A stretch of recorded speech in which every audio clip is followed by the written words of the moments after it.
কবিতা পাঠের সময় এখন। আমরা কয়েকদিন ধরেই কবি শঙ্খ ঘোষের কবিতা পড়ছি।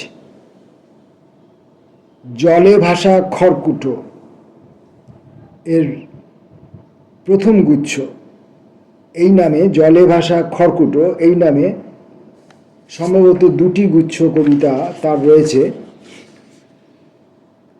না, আমরা ভুল বলছি, অনেকগুলি গুচ্ছ আছে। আমার কাছে, আমার সংগ্রহে এরকম তিনটি গুচ্ছ আছে, প্রথম, দ্বিতীয় এবং সপ্তম সম্ভবত। সেগুলি পরে পরে পড়ব। আজকে প্রথম গুচ্ছ, জলে ভাসা খড়কুটো, প্রথম গুচ্ছ। এক, ঢালু পাড় ভেঙে নেমে আসবার সময়ে হারিকেন যেখানে জ্বলছিল থেমে যায় ধর্ম। শিকড় বাকড়েরা নিঃশ্বাসে নিঃশ্বাসে কথা বলে ওঠে, যেন কতদিনের জানা পায়ের সামনে এসে দাঁড়ায় ছইহারা নৌকো। চুপ করে থাকা বৈঠা, এই মাঝির সঙ্গে দেখা হয়েছিল আমাদের অনেক দিন আগে, অথচ একদিন বুঝবে কথাটার কোনো মানেই নেই। মনে করার কথা কিছুই আর বলবো না, তোমার গাঁথুনি আমার জানা হয়ে গেছে। এই তো, শুধু এইটুকু।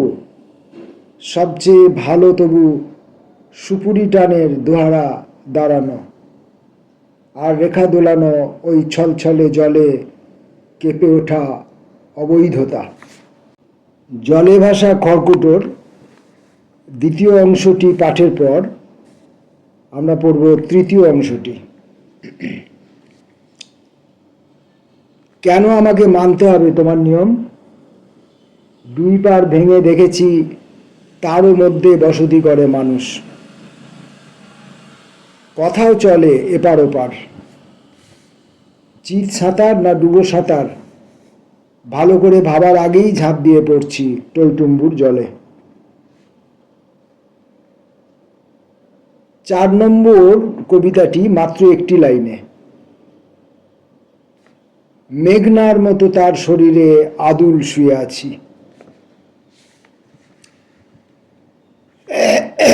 5 নম্বর অংশ। জন্ম জন্ম কথা বলে যাব, নীরবতার মধ্যে জেগে উঠছে ভাব। কামড়গুলি সব পথে পথে লুটোয়, তার থেকেই জন্ম নেয়, জন্ম নিতে থাকে সরু সরু ঘাস। আর তার গায়ে হাত বুলোতে বুলোতে শেষ হয়ে যায় আমার সর্বস্বহারা অপঘাত।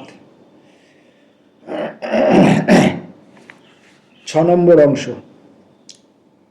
বৃষ্টির শব্দ জানবে তোমার ঘর, শহরের হেলাফেলা মুছে নিয়ে কত দূর যে ঘুমিয়ে পড়তে পারি তার চিহ্ন থাকবে এখানে, এইখানে। তুমিও জানো কোনো কাজের মধ্যে নেই আমি, অকাজেও না। জলে ভাসা খড়কুটো প্রথম গুচ্ছের শেষ অংশটি, 7 নম্বর অংশ।